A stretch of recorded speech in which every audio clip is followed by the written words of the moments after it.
This is good. All right, this is good. Us together. This is good. Hi, folks. Today's episode, Leanne Rimes, teenage cowgirl to international singing sensation to Real Housewives gossip columns. What happened? She was never a teenage cowgirl. She was. She started out as a teenage cowgirl doing like... What does that mean?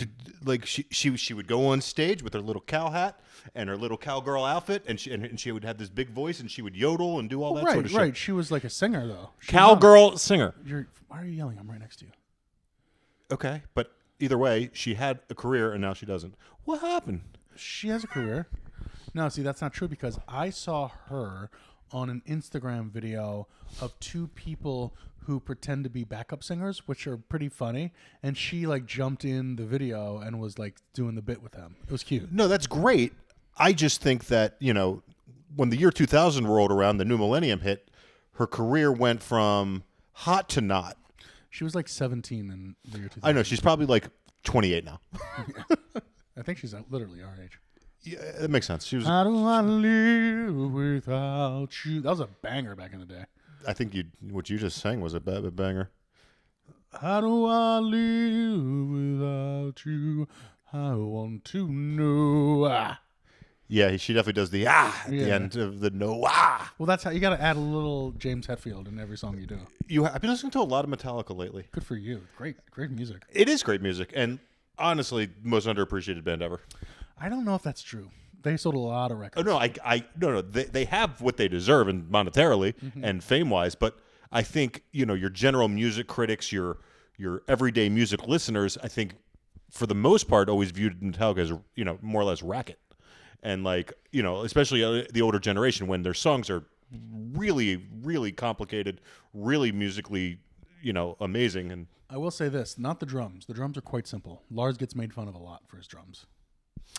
I think that he does certain things with the drums that I've never heard anyone else do. Like what? Like the drum beat in One. Like the double bass? The double bass kicking in as sound machine machine gun sound effects going into the crescendo.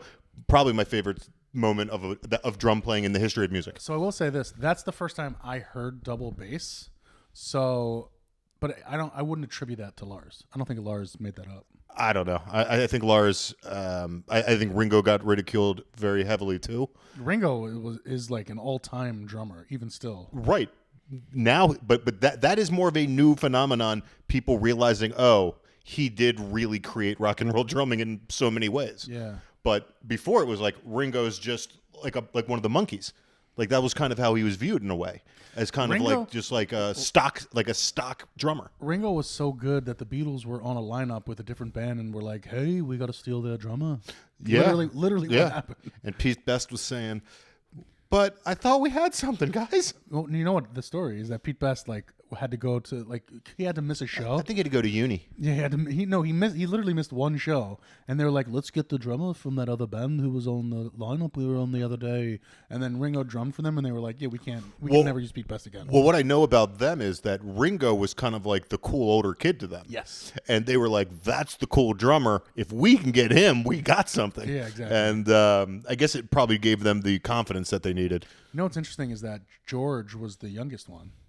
And like Lennon and the fussiest. Lennon and McCartney always thought that he looked up to them, but he didn't. He was angry at them. No, he did. He for sure did. But he in the late '60s, early '70s specifically, he looked way older than them. If you go back and look at some of that footage, I agree. I'm going to go out on a limb. I'm anti-George. Oh, you're wrong. I'm anti-George. Have you listened to his solo music? I like his solo music. So good. But I also know that a lot of his solo music, he's not the one playing the complicated guitar parts. Because he's literally was not capable of doing so. That's not true. That is true. No, it's that not. is true. No, it's not. Guitar Gently Weeps. Who's playing the guitar? I mean, I don't know. Clapton is playing the guitar. That whole song. Clapton plays lead on that song. Yeah, I don't think that means that George couldn't. I think that means I just think that he was the problem with the Beatles. No one talks about it enough. He was the problem. When you have this guy in between your two songwriters wanting more, and I get it. Being in a band's tough, but splitting four ways is a lot harder than splitting one way. His songs are like some of the best songs on those later Beatles albums. I agree. I think he's great. I think he was the reason that the Beatles stopped being a band. If you watch the Peter Jackson Beatles documentary, he goes missing multiple times. Like but that picks up at like the end of the Beatles run, like literally the very last like 3 right. months. But the bands like that can't stay together. No, it's impossible. They're too good. Well, there's also too much money, and they have people working for them saying, you can't, there's $100 million here. You can either get 50 million of it or you can get 20 million of it. Except for the Stones. I don't know how the Stones stick together. Well, I think the Stones stick together because the majority of the money goes to Mick and Keith, because they have basically solo songwriting credits on every song. Yeah. And I'm sure the bandmates get a good enough piece where they're like, there's no better job. I am a big fan of Ronnie Wood, and no one's had a more charmed life than him. He just joined the band in like 74 after all the greatest hits were written and just rode out the last 50 years. It's not that different than Charlie Watts. No, but Watts was there from the beginning. Yeah, I know, but he's just never had a different job. Yeah, no, that's amazing. Yeah, Charlie Watts is fantastic, and so are the Stones. But it's also really interesting that they're all 80 years old now. Are you more of a Stones guy or more of a Beatles guy? I'm actually completely a Beatles guy. It's not even close. I wouldn't even call the Stones. Stones aren't even in my top 5 bands.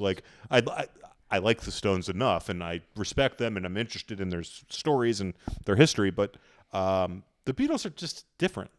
The Beatles are. I agree. I was a complete one-sided Beatles fan, and had heard Brown Sugar and stuff like that. And then in my 20s, I really got into the Stones. I love them so much. Like Goat's Head Soup, and obviously Exile on Main Street, and all those albums in the 70s and late 60s are so good. And you can't argue that their songs have had a bigger impact than the Beatles songs. But it's like LeBron versus Jordan, right? Yeah, they just had more, but right. The They've been Beatles around were great. forever. The Beatles were greater. The Beatles were greater for a shorter period of time, and the Beatles, I think, were significantly greater during that time period they were around, and they've had a greater impact. But the Stones have just been around, and they put out so many good songs. I mean, in a way, though, the only thing that's ever really compared to what the Beatles were then is what Taylor Swift is now. Yeah, I don't. In a way, I mean, she's the only artist that matters, in a real global way. I mean, there's other people that come in and out and are meaningful, but they're also not putting out quality material either. Yeah, I'm so removed from Taylor Swift that it's hard for me to make that comparison. I'm completely engrossed in Taylor Swift because my wife has convinced also my son to be a huge fan too. Yeah, I mean, I've tried to get my 2.5-year-old into Taylor Swift just because I want her to listen to female musicians, and it's empowering. It's the song, a lot of the song. I listened to some of the albums. They all sound the same. They're not that good, I don't think. Her hits are oh yeah, no, it's a great song. No, they're fine, but they're, in my opinion, they're pretty repetitive. They're No, I will say there's not a lot of artistic accompaniment to the lyrics. I haven't listen to the songs through an album and then listen again. For me, sometimes I need to listen to an album 2 or 3 times to be okay, now I think I'm starting to get it. It's fine. I just know I'm jaded with music. Yeah. And I think the world is in a way because there's just very few songs that catch on. Let's say 10 years ago, if you go through a summer, there's going to be 10 songs that are in everyone's heads, whether it was Flow Rider Low or whatever it might have been. Lean Back, Fat Joe, Lean Back. Yeah, there's songs like that would always be in the lexicon, always be around, always be something that you'd sing along to or whatever. That just is not the case these days as much. No. You're not going to find as many bangers coming out every day, and that's because there's only so many beats. Well, I think it's also because Diddy's in jail. Diddy is in jail, and if he didn't give you his okay, you can't put out music. Right, you can't put out music. Yeah. He got denied bail today. Did you see that? I did not see that. They said he was too big of a threat to other people. Really? Yeah. Jesus Christ. Yeah, that evidence must be damning. Yeah, there must be a lot of stuff going on with him. It always makes me there's this one memory of Diddy that I will never forget. It was a VMA Awards 10 years ago, 15 years ago, and the female pop group Tattoo was on stage. I don't. Tattoo is a lesbian. It's a lesbian group. They're attractive and they would make out on stage or whatever. And cool. The song was good. The song was you're not gonna get it. Not gonna get it. It was a catchy song anyway. Okay. So as they're performing, they cut to Ashton Kutcher and Diddy, who are looking like they have seen women kiss for the first time ever and are so excited by it. like they just won the lottery. And I was like, even as like a 22 or 25-year-old guy, then watching, I'm like, oh, those guys are creepy as shit. So they were They on look stage, straight creepy, straight creepy. Yeah. And they're just like, yeah. like, what are you doing? But Ashton Kutcher is such a good investor. He can't be a creep. No. If you're a good investor, you cannot be a creep. It's science. Did him and Mila flee the country? I'm pretty sure they're both pretty toast career-wise. I don't know. He invested in a lot of good things, I think. No, but I mean, you're not going to hire someone for a movie that like defends a rapist. Well, Ashton Kutcher hasn't been in a movie like of consequence in 12 years. Jobs was his chance, and he failed miserably. No, but it was. Oh yeah, no. It was garbage. That was the other Steve Jobs movie. There were two Steve Jobs movies. His was was before. Yeah, and it was so bad that they had to remake it immediately. No, it was a different. It was a different. I call it Hulk syndrome. It's the exact same thing that happened with Hulk. Yes, that's a great call. Yes, they make one movie about something very interesting that should be great and it sucks, and they're like, "All right, Mulligan, let's make a new one." And that was Eric Bana v. Mark Ruffalo. Yeah, Eric Bana, and in both cases, really hurt the careers of both people. Yeah, Bana didn't do much after that, other than maybe some TV shows. Was Eric Bana in that movie with the little blonde girl who was a badass killer that they made a TV show about? Damn, I wish I remember the name. JonBenet Ramsey? No, not JonBenet. Not JonBenet. Oh no, she's not a killer. She was killed. She was killed. Oh, yeah. Right. Welcome back to Monday Night Conversations. This is a bit of a raw dog episode, so to speak, because if you can tell, if you're watching this, Matt and I are in the same room, number one. Yeah, we're in Monday Night Conversation Studio South. And I allowed this monstrosity of a human being. Me. That's me. Sorry, more like an emotional monstrosity. Yeah. To join me, and this is lovely.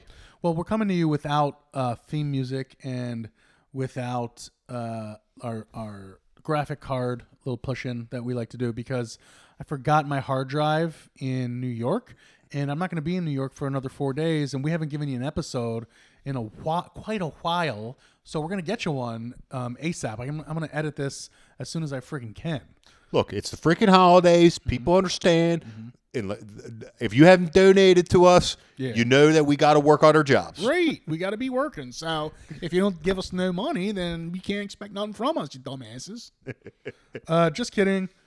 Sort of. We do love putting out episodes. We're going to put them out as much as we can. Hopefully, it'll level out at and once again, a week. The more money people give us, the more episodes we'll put out. It's really that simple. You can just contact us, mondaynightconversations@gmail.com if you want. Ooh, which reminds me, go to our Facebook page and our Instagram page at Monday Night Conversations. We're on YouTube at MNC Pod. And you know what we're going to start off talking about today? Because we're coming off only like 2 days. Can I guess what we're going to talk about? Yeah. Karen videos. No. Well, that's a good topic. I really like Karen videos. Me too. I watch them a lot. Yeah, I've watched They make me really happy. I want to talk about the Ravens win on Monday Night Football. Okay. We haven't really spoken about it. Okay. Obviously, we're happy that the Ravens won. I have a lot of thoughts here. Number one, we should have scored like 45 points. We could have easily scored 2 more touchdowns.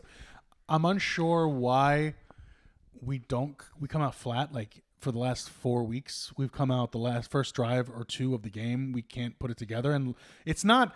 I'm not going to put this on Monken. Lamar is like sailing throws in every single drive. It doesn't make sense because he was on such a heater for like 6 straight games, and then later in these games, he's playing at the MVP level, right? So it's not. Is he just like Does he not have the focus right away when he comes out, or are the play calls not to his liking and he's not getting what he wants right away? I'm a little confused on what's happening in the beginning of these games. So my theory about Monday night was I think the game plan that we went in was to be vanilla. Mm-hmm. I think the actual game plan was they're expecting all this motion. They're expecting, rollouts and quarterback runs and this and that. And it was essentially run, pass, play action. Lamar did not leave the pocket. He only had 4 rushes for 14 yards, I think, for the entire game. So I think we made a concerted effort to say, hey, if we have that advantage in the secondary, which was very clear that we did. Yeah. They were basically playing man against us. He was just going to pick them apart and let Henry do his thing. It's great when you have that kind of offense where you can play different ways. They can play running the ball the entire game. They can play spread. They can play wide open. They can play option football. It's just got to be based on the matchup, and I trust Monken. Yeah, I hear what you're saying. Is like they're expecting us to be complicated, so we're gonna like mine F them and be really vanilla. I think that's exactly what we did. But it came out and we were mind effed because we looked like shit for the first quarter and a half.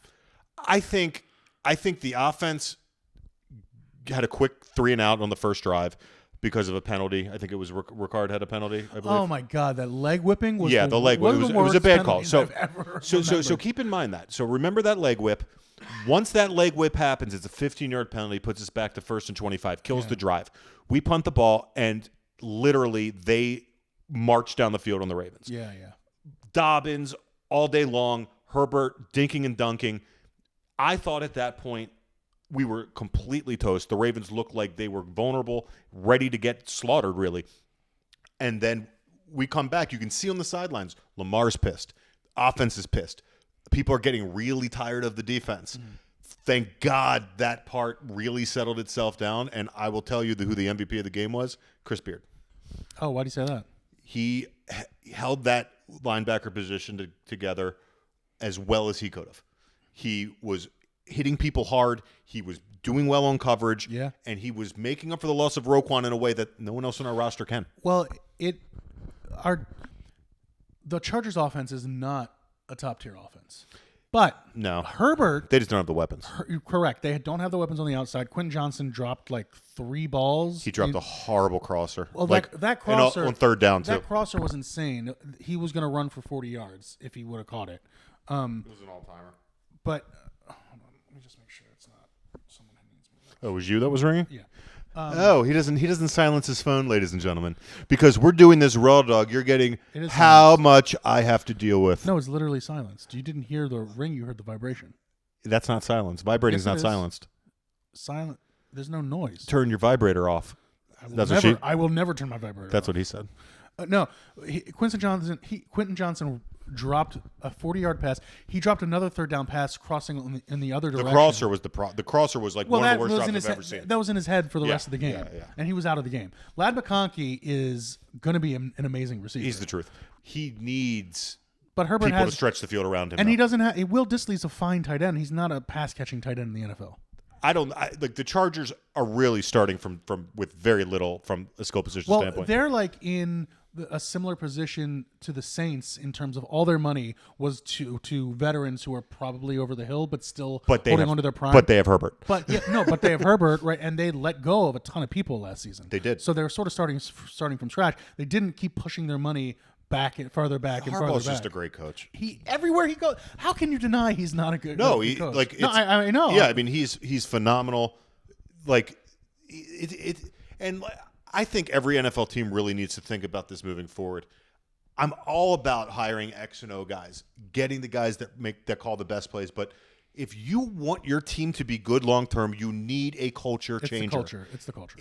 And if you don't have a culture changer, you have no chance. No. Look in Houston what happened. Coach after coach of the coach do nothing. DeMeco Ryans comes in. The entire situation is different. Well, okay.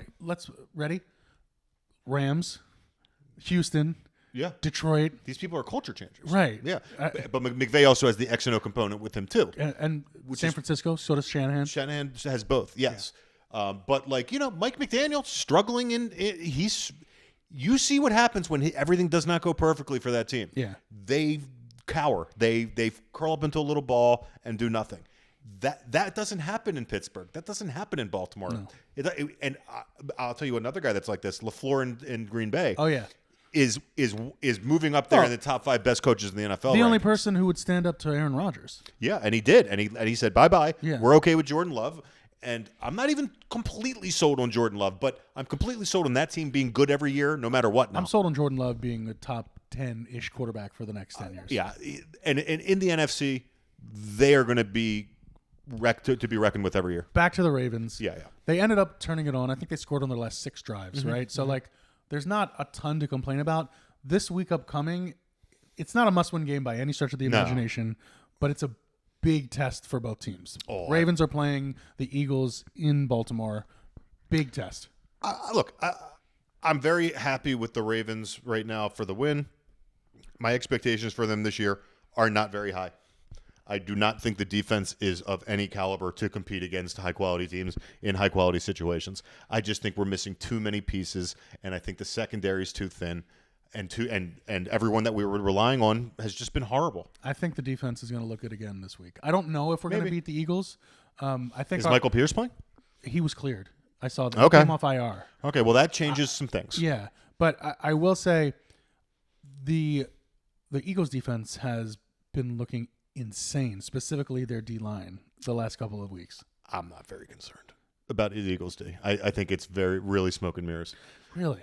I think that I think that Monken, first of all, Monken is phenomenal. He's great. Like, people are talking about him being a head coaching candidate. I hope not. I hope he's too old. I know, me too. I'm like, please shut the fuck because up. in my mind, I'm like, oh, we've got this old offensive coordinator like Tom Moore in Indianapolis with Peyton Manning for 10 years. Like, he can just hang out here until Lamar retires, ride off into the sunset.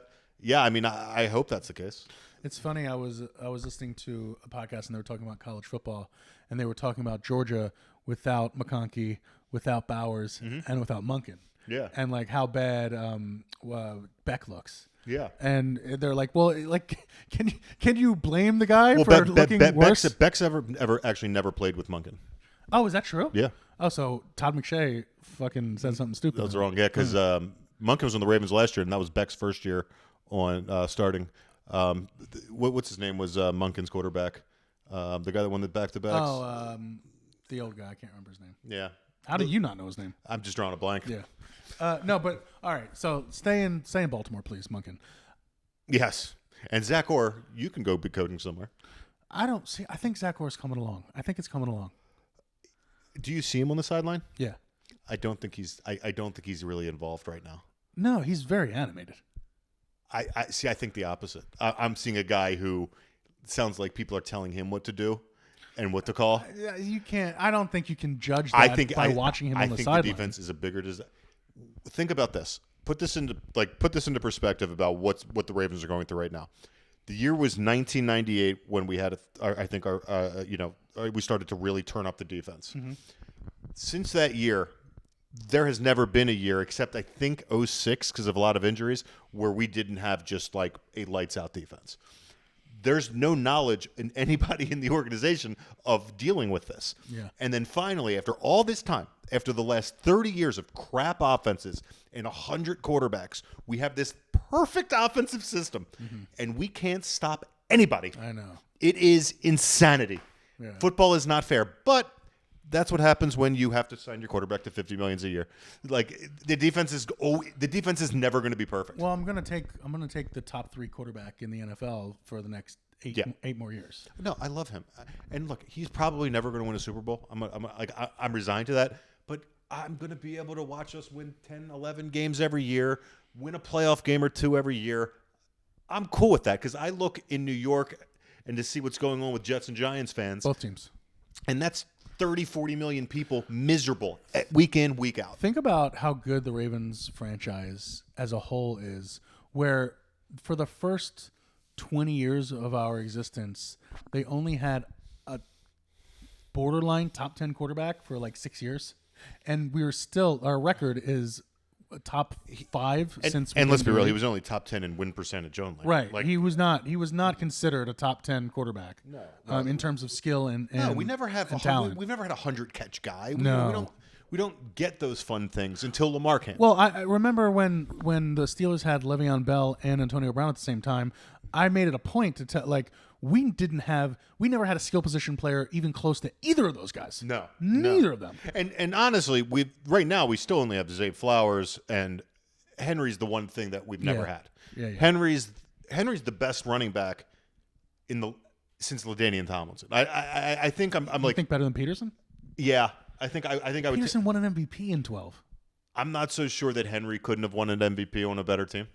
Yeah. I do think that Henry's just I just think if we're talking about consistency, also, like, Peterson seemed like a little bit of a headache. Mm-hmm. Like, Henry seems just like a really good guy. Why? Because he beat his son and got arrested for it? Yeah, it's hard for me to like someone that beat their kid with a stick. Yeah. But are you just trying to kiss Henry's ass because he lives near your friend's dad's? I mean, we also, we don't want to ruin any secrets about his future appearance on our pod. Right, exactly. Yeah, we're going to do it live from our friend's backyard. No, maybe he'll give us a wave. No, we'll actually just go and do it and just try to talk loudly so he'll come down. Yeah. Like, our next guest! Derek! Come on, brother. No. All right. It's a fun season. There are... Yeah. Every single loss we've had so far has been such a stupid fucking loss. We should have won every single game. Straight up. But when you're a cornerback short, a pass rusher short, a middle linebacker short, it's a lot short. Yeah. It's a lot to be short on. I'm really annoyed they didn't go get Clowney at the trade deadline. I'm really annoyed that they just don't put Kyle Hamilton as that weak side linebacker full time until next year, until we can figure out that position. But they can't lose him in the secondary because our secondary's been playing so bad. I guess. I don't know. We'll have to figure it out. Pivoting from football real quick. You brought up a point. I've got a quick pivot that won't need elaboration. Okay. Since we discussed the 2-2 Washington Wizards, they haven't won a game. They haven't won a game. And they've lost every game by 10 points or more. Yeah, they're not good. But you know who is good? Bub Carrington. Bub Carrington's good. You know who else is good? Alex Saar. Alex Saar's really good. No, they're both very good. And you know who else is good? Kaishan George. Yeah. And you know who else is good? Bilal Coulibaly. Cool. I love Coulibaly. They're good players, and They're just so young. I've got my kids in on them. Is all I'm saying. Oh, that's great. They're like Saar hit a couple threes last night. Had like 20 points, 8 rebounds. He's averaging 2 blocks and a steal again. So you're signing your kids up to be miserable Wizards fans for the next 30 years? I think it's already done. Yeah. I mean, what are you trying to do to them? Yeah, I mean, misery loves company. Yeah, that's true. I mean, there's not many of us out there. Well, no, there's not, especially not in the greater DC area. No, especially not in the Baltimore area. No one even cares about the NBA here. Right. Let's stay on the NBA since we're talking about it. There's a lot of drama going on, specifically with the Denver Nuggets. Did you see that they gave up 145 points the other night? Yes. Did you see the backlash that happened with Jamal Murray afterwards? No. Didn't somebody? No, you tell me. So there's 2 things that happened in the press conference. Michael Malone was at the press conference, and someone asked him, "Do you just like drop this loss as just something you can forget and move on?" And he's like, "Oh, my team gave no effort. They didn't try at all. We gave up 145 points. Do you think I'm gonna drop this? No, we don't drop this. This is something that we're gonna take, and we're gonna have to like try and consider what the fuck we were doing out there.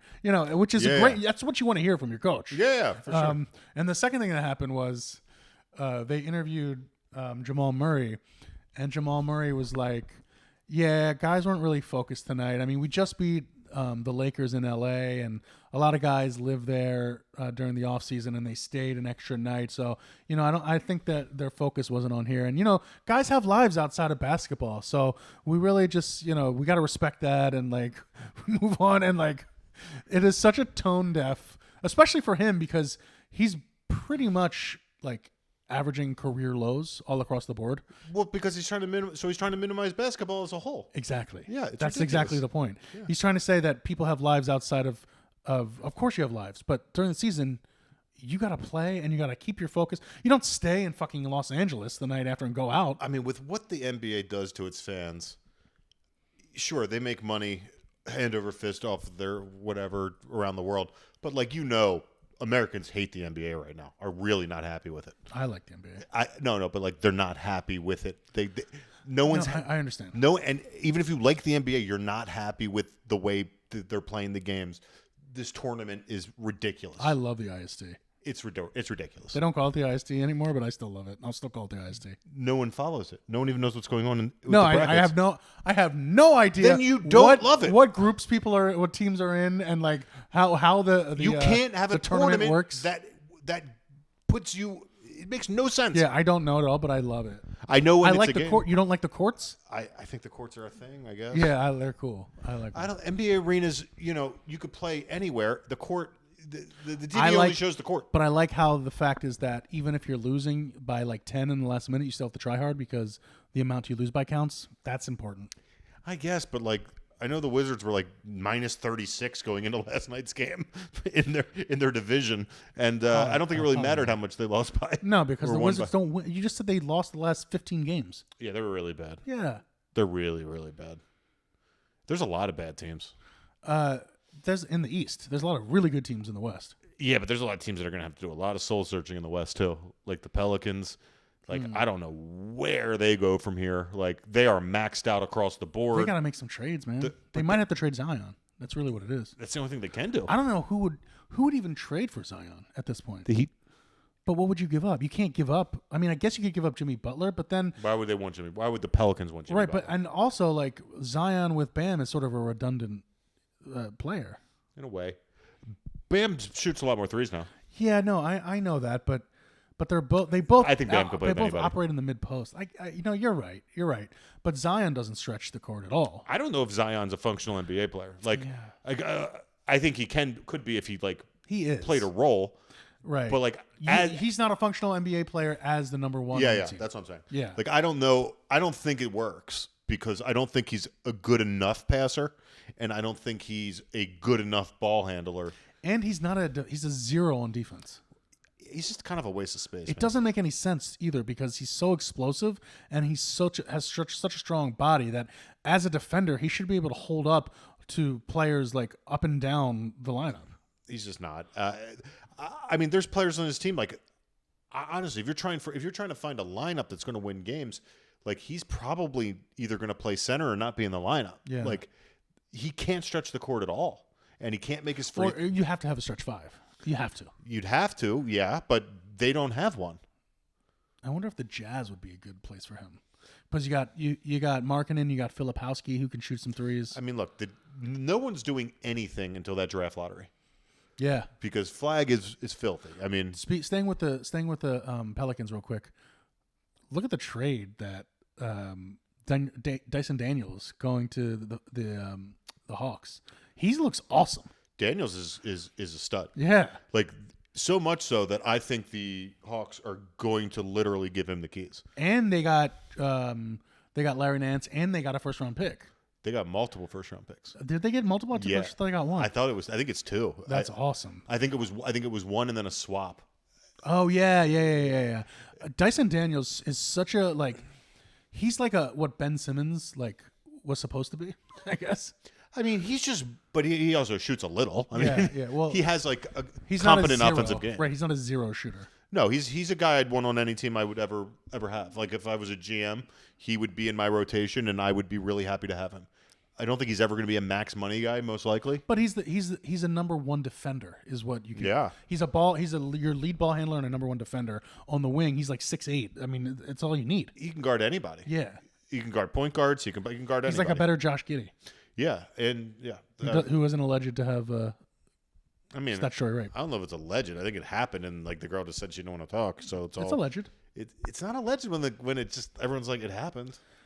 But if he didn't get convicted, you can't say it happened, man. It's alleged. Do you want to get sued? Well, he was doing weird stuff with a 17-year-old girl on camera that I saw. Do you want to get sued? Yeah, I know. Just say alleged. Allegedly. Thank you. Now we're in the clear for everything. Any other interesting NBA stories that you've been following? I mean, my quest to watch the worst team ever every game has been going poorly, though.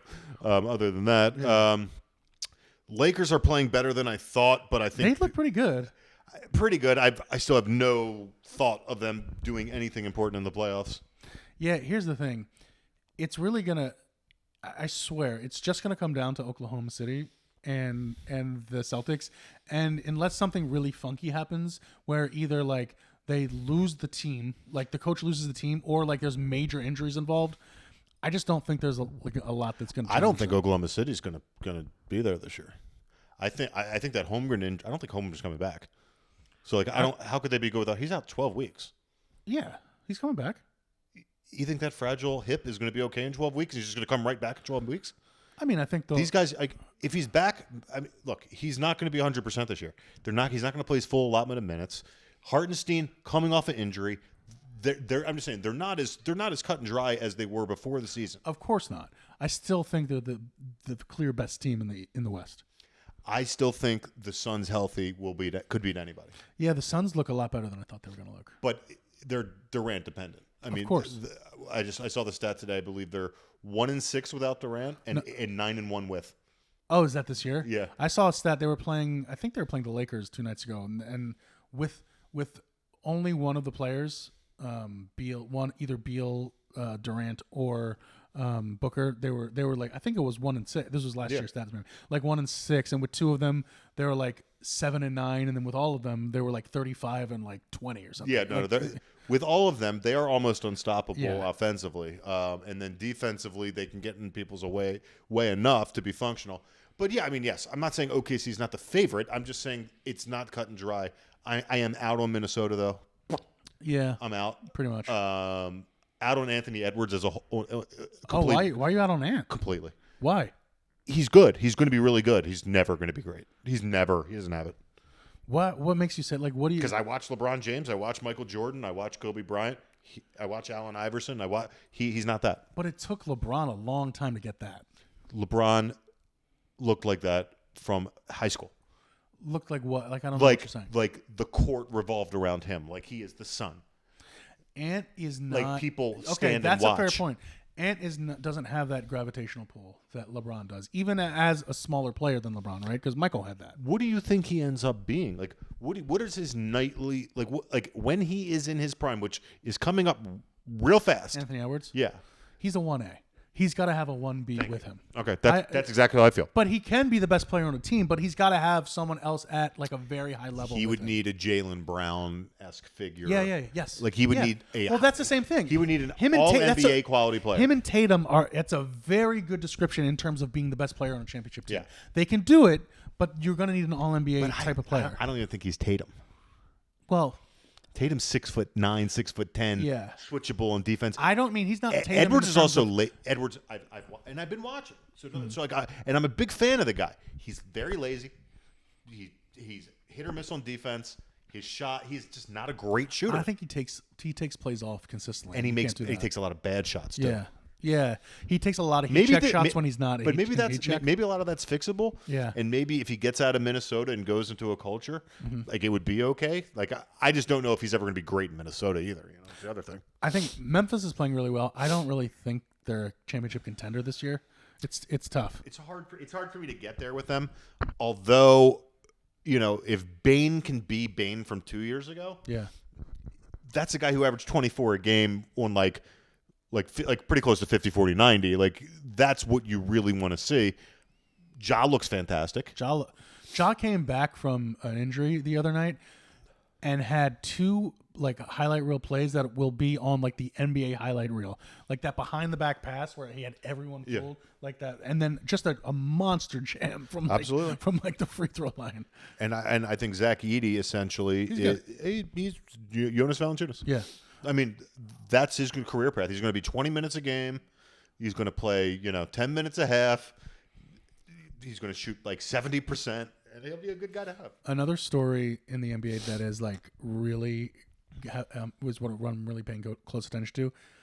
The tides have shifted on Joel Embiid in terms of his league standing, in terms of popular opinion about him, in terms of where like 2 years ago everyone loved Embiid. He was beloved. Yeah. Now it's just like he is like, and the media has turned on him. Totally. His teammates have turned on him, and I don't know like Nick Nurse.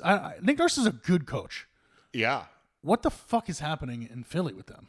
I think that you have a bunch of guys that are just lost. I think the team is, and the funniest part about the Embiid thing is, it's a guy who's always been walking around with a chip on his shoulder, like everyone hated him, like everyone was like out to get him, and everyone was talking shit about him. When the reality was, everyone freaking loved the guy and thought he was amazing. Always. Now, I watched him doing an interview, and he's like very calm. But now everyone hates him. Yeah. Now he should have the chip on his shoulder. Well, now he's got something to prove. Did you see this? This is from I think last week.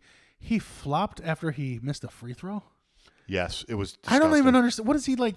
Is in his head? He missed a free throw and he flailed his arm like someone hit him. Like no, it's like someone tried to like box him out and like I guess their hand like flew by He's ridiculous. Yeah. And Maxey could go down as the biggest disappointment of the year. Yeah. He regressed across the board.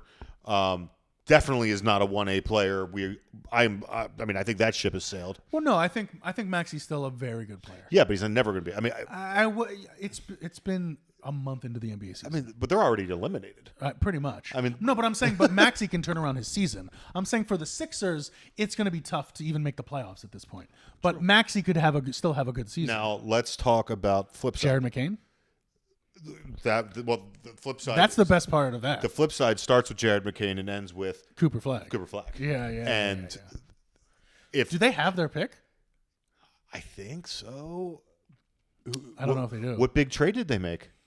Well, they traded for Harden. Oh, the George trade and the Harden. They didn't trade. They didn't trade for George. They signed George outright. If they don't, I don't know. I think they do. I think they do have their. Do you want to look it up? Kinda. We can just hold for a second. I'm gonna look it up. Although I don't think we would have edited anything so far. 76ers. Did you spell out 70? No. Oh, okay. All right. What pick? Do the Sixers have a draft pick? They owe their 2025 first-round pick to Oklahoma City. Yeah. Okay. So. As long as it doesn't fall in the top 6. So it's top top six. Right. So it's top 6 protected. Yeah, I know. Okay, that. so that actually puts them in a perfectly fine situation because honestly, they almost want to lose. Well, they don't. But like, no, you need to tank now. Yeah, but is Embiid ever going to be healthy again? Trade Embiid. Get Flag. Trade Embiid. Have Paul George, Maxey, Flag. How many times is Paul George going to hyperextend the same knee? I don't know. You know what you don't do? You don't sign Paul George. Yeah, I guess. I mean, it really makes they had you no think, options. What did the Clippers know that? Like they signed the Clippers. What do you mean? What did the Clippers know? Hold on. They signed. Kawhi. They've had eyes for 4 years. Hold on. They signed Kawhi to an extension, which I don't understand either. But not Paul George. Well, I think they had to pick one of them because the rest of the roster makes ungodly money. And they signed Kawhi. Like Norman Powell makes like $25 million. Like Norman Powell makes like $25 million a year. Norman Powell's having a great season. I know he is, and that's fine. That's neither here nor there. Yeah. But what were you saying? They signed Kawhi over Paul George. Oh, right. But Paul George has been ineffective, unavailable for the entire length of his contract. No, he was good for a minute here, a minute there. He was good as the Clippers. He is good. At what point do you realize players that are reliable and unreliable? You can't. Teams have to stop giving these huge contracts to players that are obviously, unquestionably unreliable. It's never going to change. That is never going to change because teams are always going to think that their way is going to be different and better, and they're going to be able to sustain a player, get him to play harder, or their staff will keep him out of injury. I mean, it is always going to be like that. And it probably will, but I think the GMs need to be smarter. I mean, Daryl Morey is like quote unquote the GM freaking god. I think Daryl Morey does certain things well, but I also think he overthinks things. I think he went in way too much on the Harden centric thing with Houston when he could have had a much more well-rounded team. And he went. First of all, he fell for Harden again. Second of all, he put all his eggs in the Embiid basket and hurt a lot of his credibility in the process. Yeah, and the Embiid basket, and Embiid is showing that he can't stay in shape. He can't stay not injured. Was he injured in the Olympics? Is that why they only used him for like 6-minute stretches? I just think that he's a 30-plus-year-old guy. He's 30. He's once you're over 30 and 7 feet tall, it's up in the air what's going to happen to you. He has no explosiveness anymore. He cannot box out on a defensive How many leg surgeries? I want to know the number of surgeries he's had on his legs in his career, dating back to college, his back and legs. 16. I bet you but no matter what it is, it's both legs, it's hips, it's everything. The scar tissue buildup, it's probably debilitating. He's also 7'2", 310 pounds, carrying all that around. He was never a good bet. His window's over. Like, let's be real. He had considering how injured he was when he came into the league. He got 5 great years out of him, which is 5 more years than after that second injury, and he missed his second year of his career. Yeah, because he missed the first 2 full years. Yeah. I never thought we'd see him again. I thought it was Greg Oden. You got more than 5 years. You got like 7. Yeah, but I think there was a lot of injury. There's a few other injury years true. mixed in. By the way, I'm proud of myself for not using references when you said scar tissue from the Red Hot Chili Peppers, and you said hips don't lie. Or you said hips, and I could have said hips don't lie. I didn't say either of those references. I have not been feeling... Very proud of me for that. I'm very proud of me. You're going to be upset with me. Why? I have not been feeling Red Hot Chili Peppers lately. No, fuck. I don't give a fuck about them. Fuck them. Really? Yeah. Ooh. Anthony Kiedis is a pedophile. He is? Yeah, he wrote about it in his book. What? Yeah. How? First of all, he's like 65 and he's dating a 19-year-old. That's real? That's real life. Ew. Number two, he like talked about having sex with underage girls on the road in his book. Oh. I feel like that's any musician, unfortunately. No, I agree with that. Especially in the 80s. Especially during like 70s and 80s. But it's still not great. He wrote about it, so it's also an extra level of like we can learn from him. Yes. We learn from their mistakes. Before we go, do you want to talk about your political conspiracy theory? Yes. So, I am neither here nor there on Republican Democrat anymore. I completely consider myself an independent moderate. He's neutral. I'm freaking neutral, and I don't give a shit about anybody. I don't give a shit about nobody. Except the people that live in my house. And me. But the main thing is I care about people doing whatever the hell they want to do and just not pissing me off. Yeah. You know, as long as you don't do anything to me, pretty much cool with what you do. Yep. So my conspiracy is about Matt Gaetz. And my theory is this. Donald Trump nominated him for Attorney General. And when I saw this, I was horrified at first because you were like, what?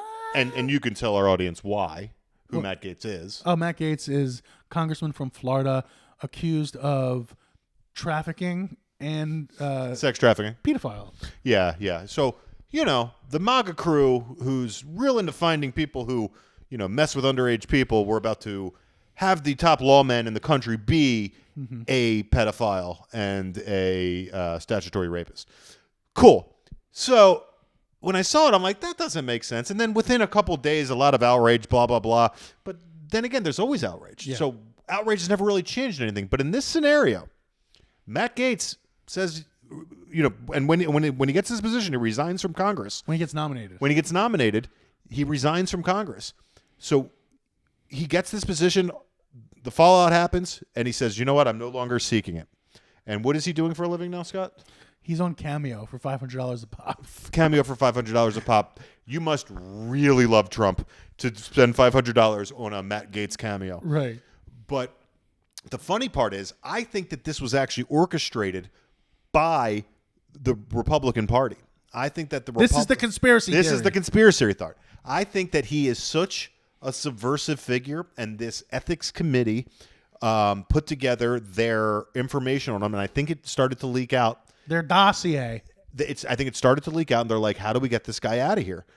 So the only way you can do that is get him to resign from Congress, pretend to give him a big position, and then tell him he has to no longer seek that position, leaving him as a man without any home. And like that he saved face. And that he saved face. Now, he's not going to be publicly ridiculed the way he would be if he was in Congress. The ethics committee report is likely not going to come out. It's not even going to come out now. They don't have jurisdiction to arrest him. It's only like what they found about what a piece of shit he is. So they avoid public embarrassment. They avoid having a disaster in Congress who, I mean, if you've just seen videos of the way he treats even other members of the Republican Party. I mean, you can ask Kevin McCarthy how he feels about the guy. He's like the only guy who got who kicked out his Speaker of the House from his own party. Yeah. That's who it is. But I think it was and honestly, if that's the case, I give the Republicans a lot of credit because it was dastardly and necessary. They are savvy. We got to give them that. Yeah.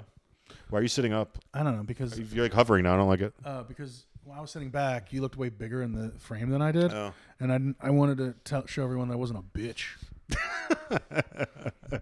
Yeah, you're going to have to do a lot more than that. Yeah. Oh.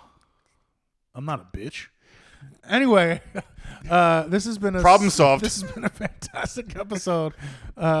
Please go like us on the YouTube at MNC Pod. Find us at Instagram and Facebook at Monday Night Conversations. We're going to try and put out one a week. We love doing them. We like feedback. Let us know how you feel. Rate us 5 stars or don't rate us at all, punk ass. And if you're on a 3-hour drive home from work, make sure you listen to this entire podcast. And this is for you. You know who I'm talking about. And also, this is Matt Thompson with Scott the Bitch Macklin. I ain't no bitch. You a bitch. Scott the Bitch Macklin. You're the one who's got a mustache over your head, you bitch. I do have a mustache toupee. All right. Again, no music. No music today. We're raw dogging this. They don't care about the music. They don't come here for the music. No, but it's the music production takes value. away. It's production value. Yeah, I mean, people can do without production value. And honestly, with the level of interest in our pod, it's gonna be hard for some people. But we have such a large cross section of America that it's gonna find its place. We have a huge cross section. That cross section is huge. Cross section is huge. All right. Thank you guys. See ya.